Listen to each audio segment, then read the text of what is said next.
Hello my dear guys, আজকে আপনাদের সঙ্গে শেয়ার করতে চলেছি যে ওআরএস এর ফুল ফর্ম কী। তাহলে আমরা জানি ওআরএস এর ফুল ফর্ম হলো ওরাল রিহাইড্রেশন সলিউশন। ওকে, কোনো বইয়ে সলিউশন থাকে, কোনো বইয়ে সল্ট থাকে। তাহলে এই দুটোর মধ্যে পার্থক্য কী?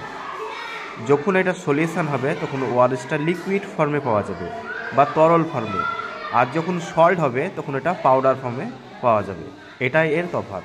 তাহলে ওআরএস এর ফুল ফর্ম হচ্ছে ওরাল রিহাইড্রেশন সলিউশন। এটা ক্লাস 6-এ 5-এর এটা 1 নম্বর প্রশ্ন চলে আসে।